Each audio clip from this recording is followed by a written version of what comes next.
Authorities, some permitted them and even occupied themselves therewith, whilst others prohibited and held aloof 403 from them, as from some seductive sin.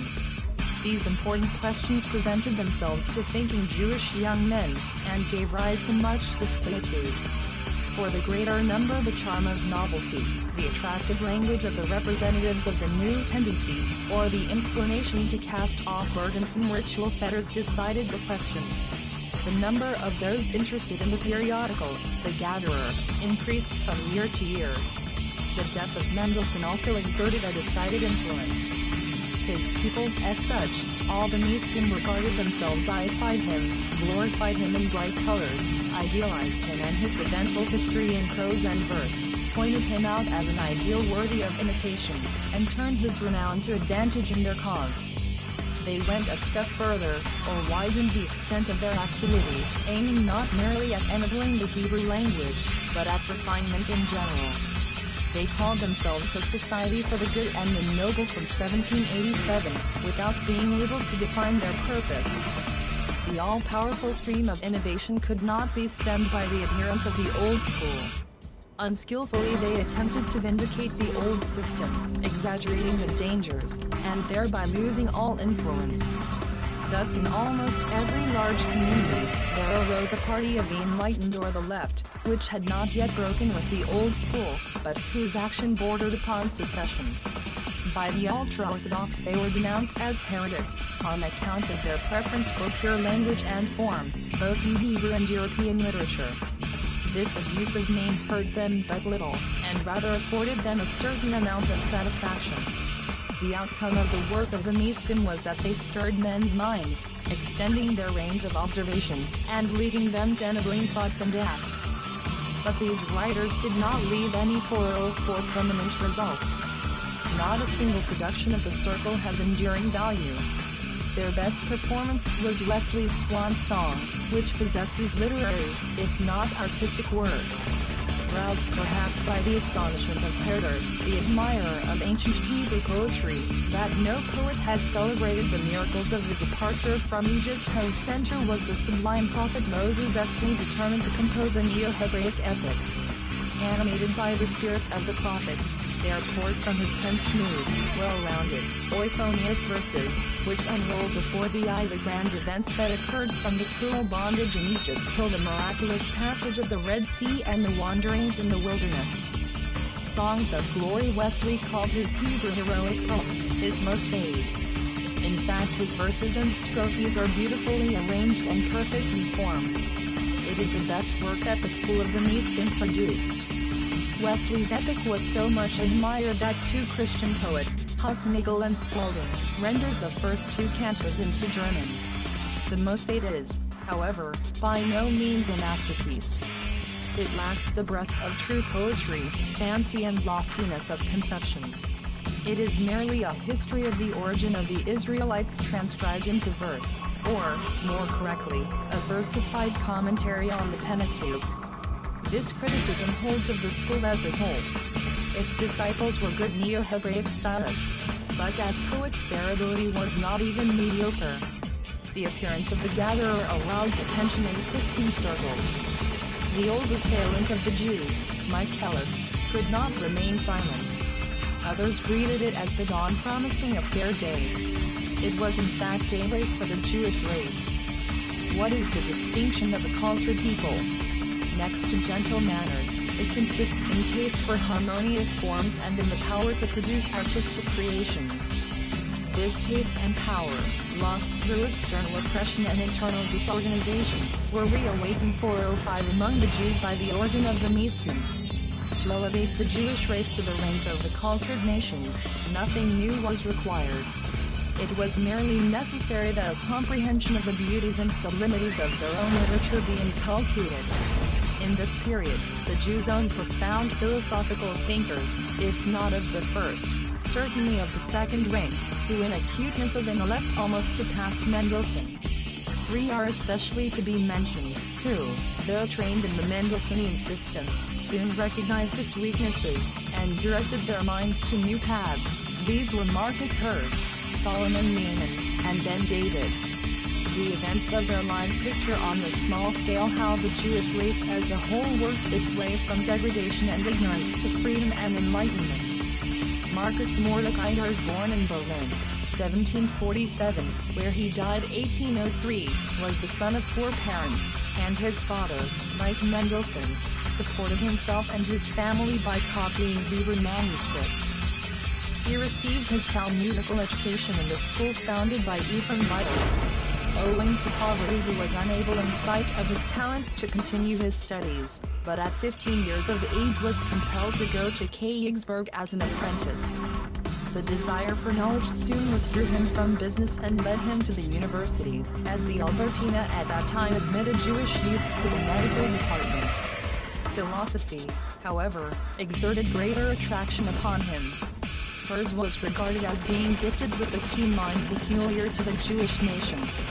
Kant, then at work upon his monumental system, saw Herz in his audience as often as the medical professors saw him in theirs. He distinguished him, drew him into the circle of his intimates, and treated him as his favorite disciple. When entering upon his professorship, according to an absurd and antiquated custom, Kant had to argue in public upon a philosophical 406 subject, and found no one better fitted than Herz to act as his assistant. Several university representatives objected that a Jewish student, however talented and superior to his Christian companions, should be allowed equal privileges with them. Kant, however, insisted upon his demand.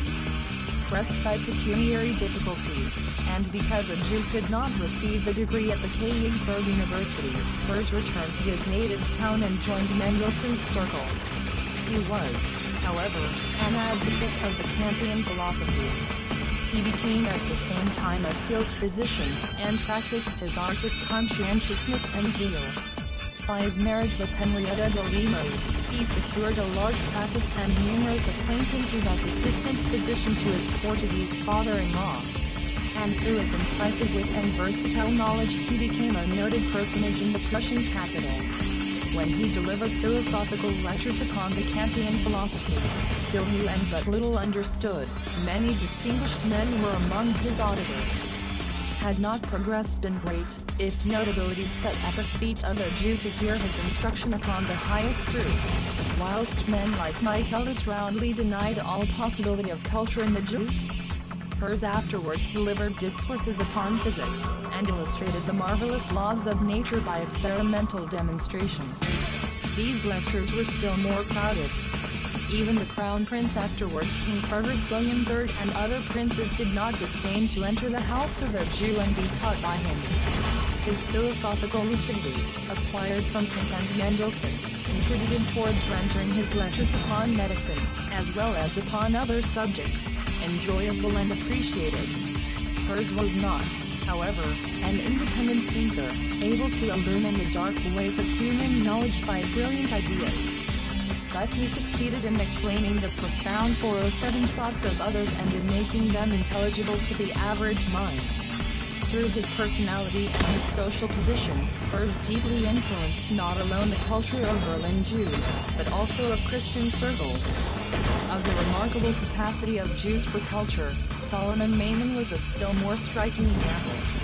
This Pole, whose real name was Solomon of Lithuania, or of Nystria, born about 1753, died 1800, rose from the thickest cloud of Polish ignorance to pure philosophical knowledge, attaining this height by his unaided efforts, but owing to his skepticism, he fell a prey to shocking errors.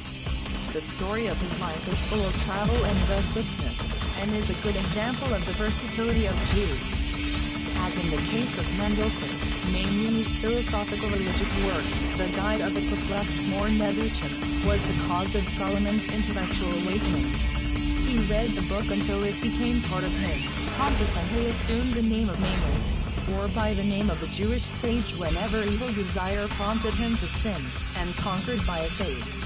But whereas Mendelssohn reached the right way through Maimonides, Solomon Maimon was led into error, doubt, and unbelief, and to the end of his life lived an aimless existence.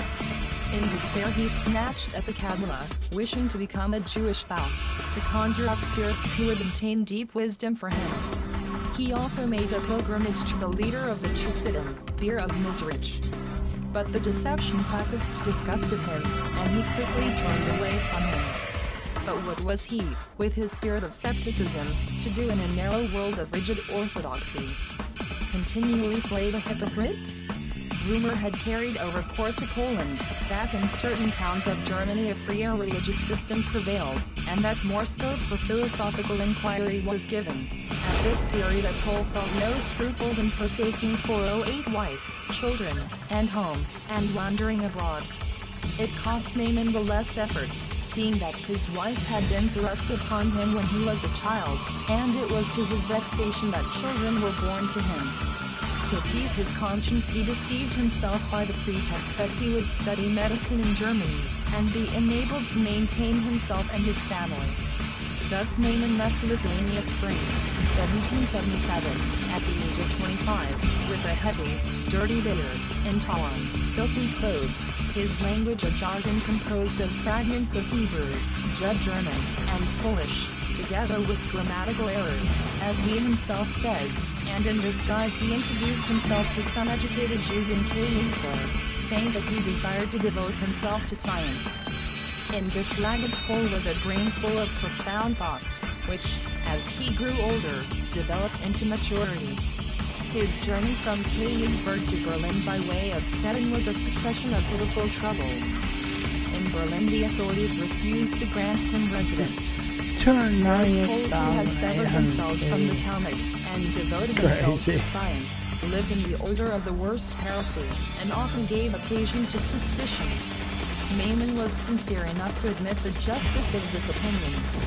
A moral life, activity of any kind, participation in the work of mankind, utilization of talent in the conquest of nature, man's liberation from the shackles of self-interest, the awakening of his moral impulse to act for the welfare of his brethren, the realization of the heavenly kingdom of justice and beneficent love, of all these ideals Maimon had no appreciation.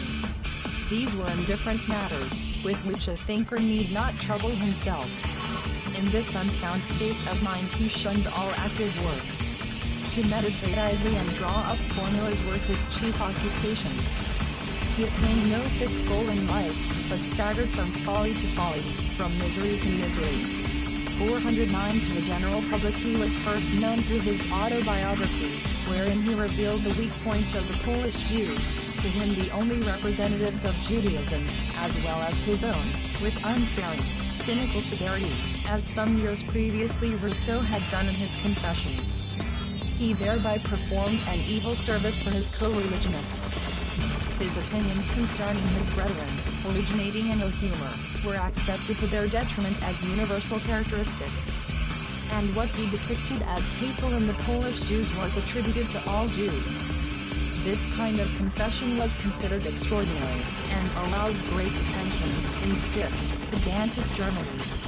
The autobiography found its way into numerous circles, and gained many readers. The two great German poets, Schiller and Goethe, were absurdly fond of the cynical philosopher, and Goethe expressed the wish to have him live near him.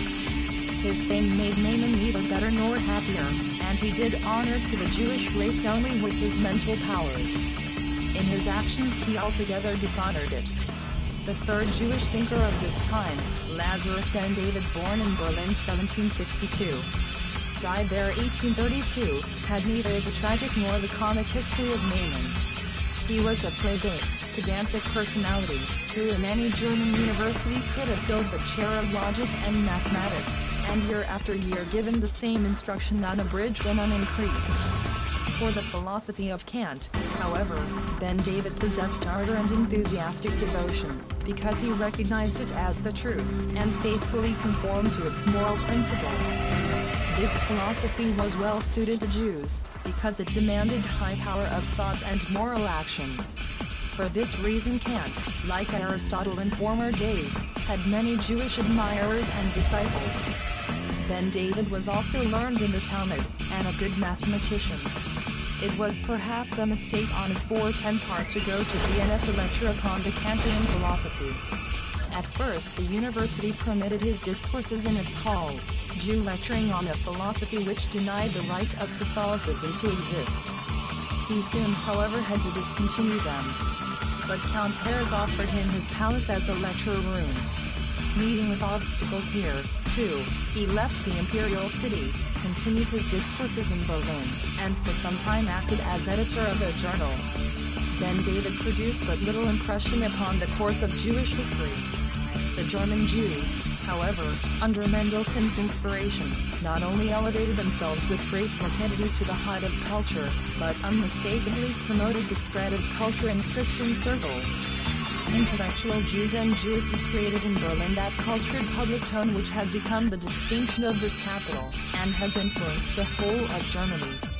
Jews and Jewesses were the first to found a salon for intellectual intercourse, in which the elements of elevated thought, taste, poetry, and criticism mingled together in a graceful, light way, and were discussed, and made accessible to men of different vocations. The Christian populace of Berlin at the time of Frederick the Great and his successor greatly resembled that of a petty town. The nobility and high dignitaries were too aristocratic and uneducated to trouble themselves about intellectual and social affairs in the outside world. For them the court and the petty events of everyday life were the world. The learned formed an exclusive guild, and there was no high or wealthy class of burghers. The middle classes followed the narrow path of their old-fashioned German fathers. Met, if at all, over the beer jug, and were continually engaged in repeating stories of old Fritz's victories. Particularly, the women lived modestly within their four walls, or occupied themselves wholly with the concerns of their family circles. 411 With the Jews of Berlin it was entirely different. All, or most of them, had been more or less engaged with the Talmud in their youth. Their mental powers were acute, and susceptible to fresh influences. These new elements of culture Mendelssohn gave them through his Bible translation, and his philosophical and Vedic writings. In Jewish circles, knowledge procured more distinction than riches. The ignorant man, however wealthy, was held out as a butt for contempt. Every Jew, whatever his means, prided himself on possessing a collection of old and new books, and, when possible, sought to know their contents, so that he might not be wanting in conversation. Every well-informed Jew lived in two worlds, that of business, and that of books. In consequence of the impulse given by Mendelssohn, the younger generation occupied itself with belles lettres, language, and philosophy. The subjects of study had changed, but the yearning for knowledge remained, or became still stronger. Amongst the Jews of Berlin, shortly after the death of Mendelssohn, were more than 100 young men burning with zeal for knowledge and culture, from whose midst the contributors to the periodical Hamisif were supplied. To this honest inclination for study, there was added a fashionable folly. Through Frederick the Great, French literature became acclimatized in Prussia, and Jews were especially attracted by the sparkling intellectuality of French wit. Voltaire had more admirers in the tents of Jacob and in German houses. Jewish youths ravenously flung themselves upon French literature, and acquired its forms. French frivolity naturally made its entry at the same time. The clever daughters of Israel also ardently devoted themselves to this fashionable folly. They learned French, at first, to be sure, for the purpose of conversing in the fashionable language with the youthful cavaliers who borrowed for 12 money from their fathers. It was one more ornament with which to deck themselves. Through the influence of Mendelssohn and Lessing, such trifling gave way to earnest endeavors for the acquisition of solid knowledge, in order that they might occupy an equally exalted footing with the men. Mendelssohn's daughters, who were continually in the society of cultivated men, led the way, and stirred up emulation. In no town of Germany were there so many cultured Jewish women as in Berlin, for they learned easily, were industrious, and altogether superior to their Christian sisters in knowledge of literature.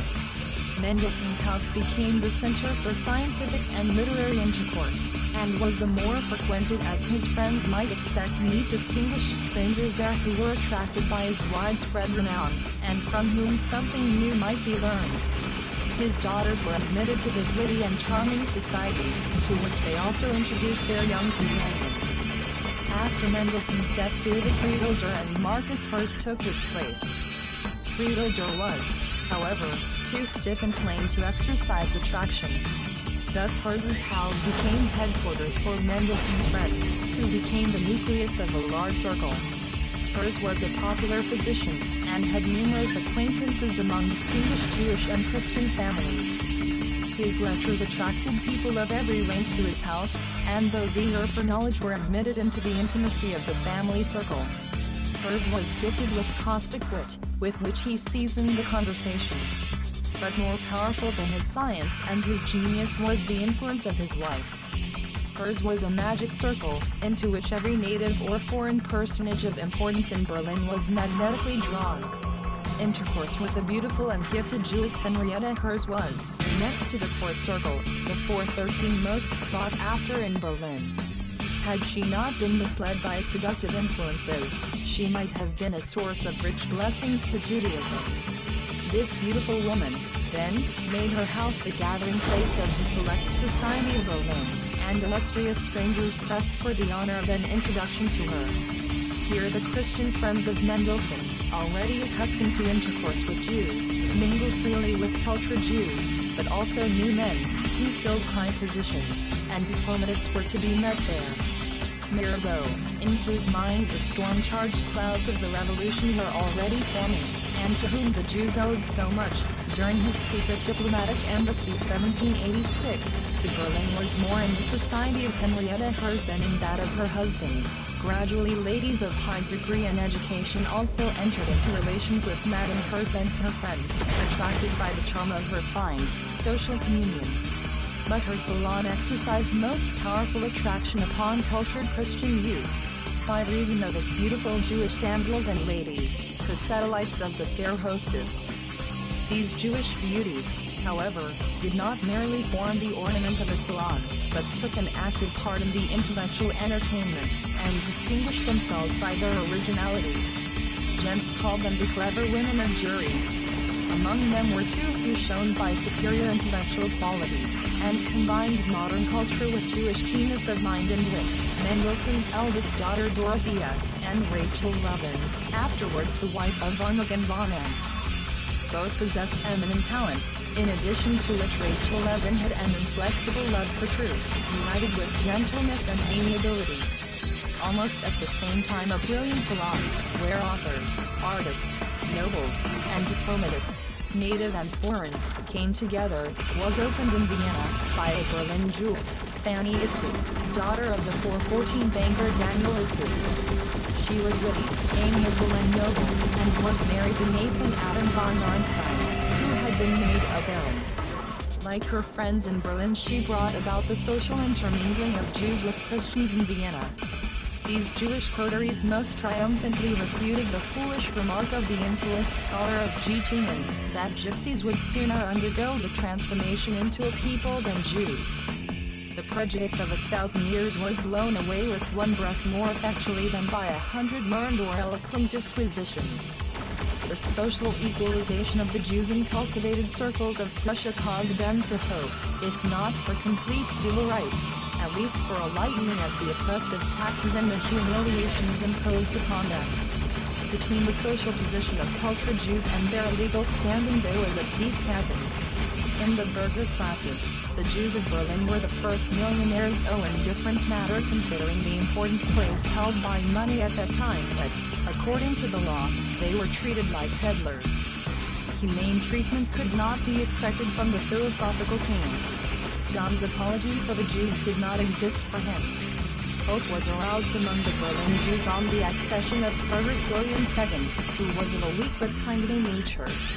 Urged on by David Friedel Durr, who, the successor of Mendelssohn, was at the same time considered the representative of Jewish interests, the chiefs and elders of the Berlin community presented a petition for the abolition of the Jewish poll tax, the repeal of barbarous laws against the Jews, and the concession of freedom of movement. They received a favorable reply, directing them to choose honest men from their midst, with whom the government might negotiate. Their proposal to select delegates from amongst the Jews in the provinces was assented to, and a commission was forthwith established to investigate the complaints of the Prussian Jews and make suggestions for improvement. As general deputies of the Jews there were selected Friedel Durr and his rich father-in-law, Daniel Itzig, who, with great independence and courage, laid bare the barbarous and venal legislation of Frederick the Great in reference to the Jews. The deputies drew up a list of the imposts extorted from the Jews, bearing ridiculous titles. For instance, the exportation of porcelain, which bound them to purchase articles of the worst quality for an exorbitant price called in mockery Jews' porcelain from the royal manufactory and to sell them abroad. And taxes for the support of manufactories for caps, stockings, pocket handkerchiefs, and veils. They pointed out burdensome restrictions, how in courts of justice they were not treated as the equals of Christian suitors, and they especially complained of the responsibility laid upon all for each, and boldly demanded complete equalization, not mere permission to engage in agriculture and trades, but also to fill public offices and university chairs. May 1787. The expectations of the Jews of Berlin and Prussia were however baffled. Only the law to deal in bad porcelain was annulled for a sum of 4,000 thalers. The degrading body tax was also repealed for native Jews journeying from province to province, and for strangers when frequenting the fair at Frankfurt on the Oder. December 1787. July 1788. This release from slavery had been effected by Joseph II and by Louis XVI of France several years previously. The high officials therefore invited the abolition of the Jewish poll tax from shame. But the gain was not great, for, as Prussian Jews had to prove themselves such at every public gate, the stigma was not removed. The ultimate result of the petition of the Jewish deputies was lamentable. What was given with one hand, 416 was taken away with the other. It redounds to the honor of the deputies that they frankly rejected the paltry, narrow-minded concessions, remarking, "The intended favors are below our expectation, and hardly accord with the joyful hopes entertained at the accession of the king." They declared that they were not empowered to accept the reforms offered, which contained few advantages and many restrictions, especially as regarded the enlistment of common soldiers.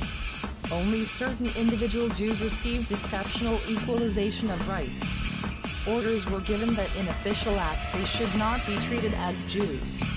Otherwise everything continued as of old, only slight relief being given to the Jews in Silesia.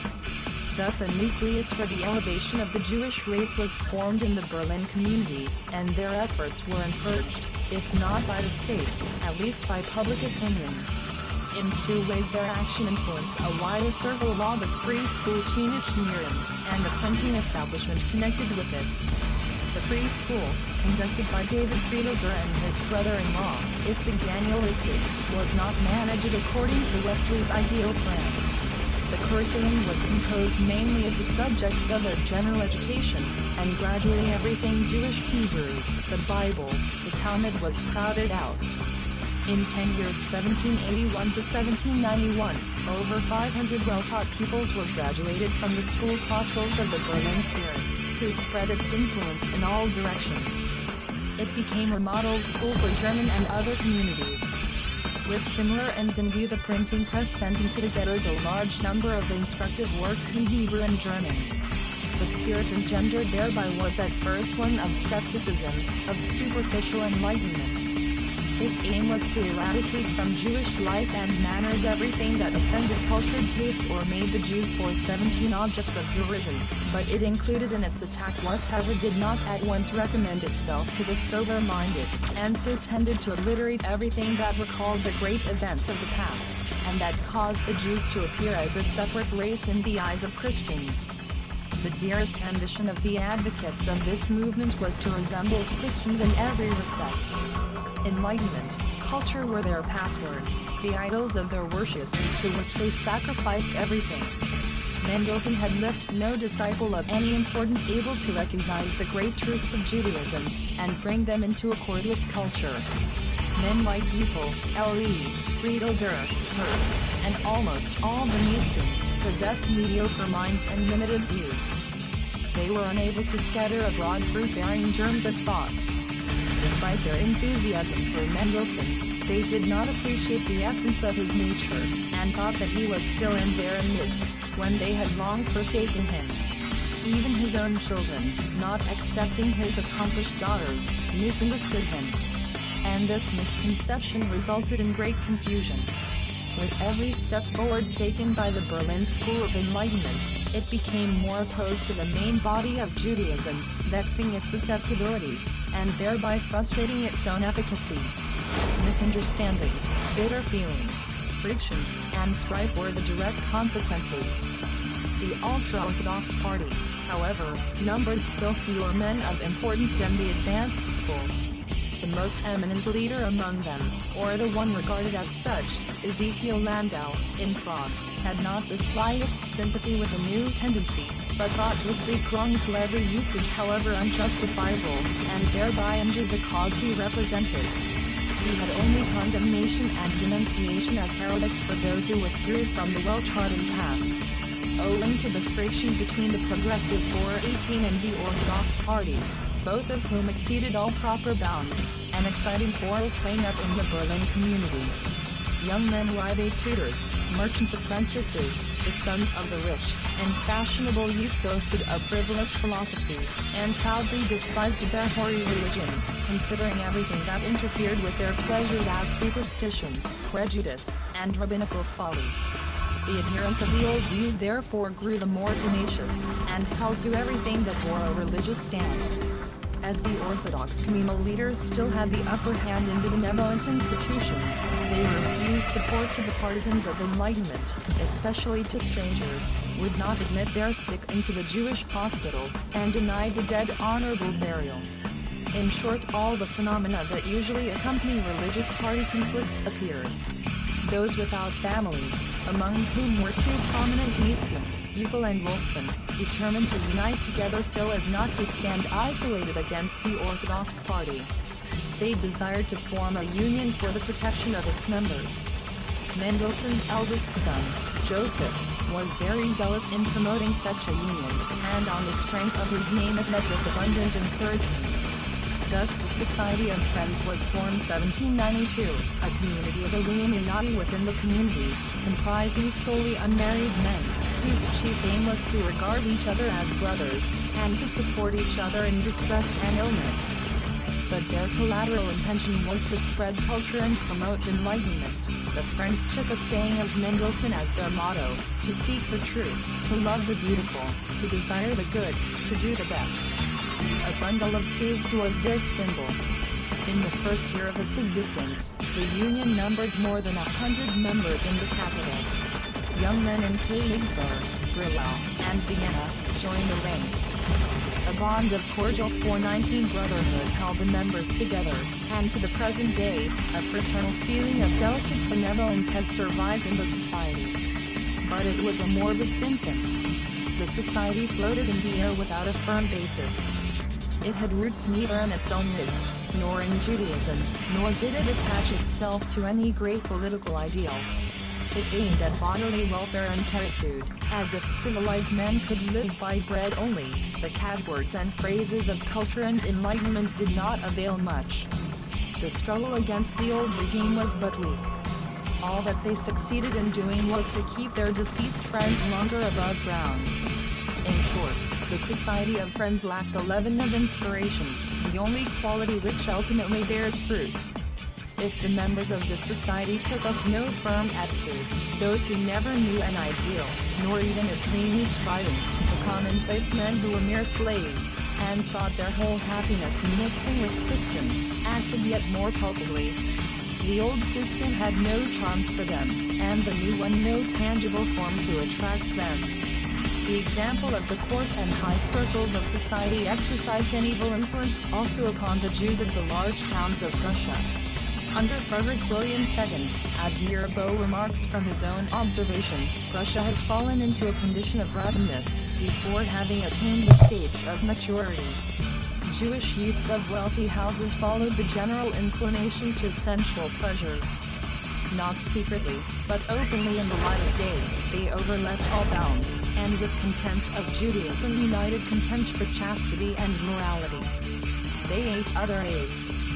Earnest men, such as David Friedel Durr, Lazarus Ben David, and Saul Asher, deplored the decay of morality among the Jews, without noticing that their own shallow desire for enlightenment had contributed to it. 420. Vices have spread in our midst, which our fathers knew not, and which at any price have been bought too dearly.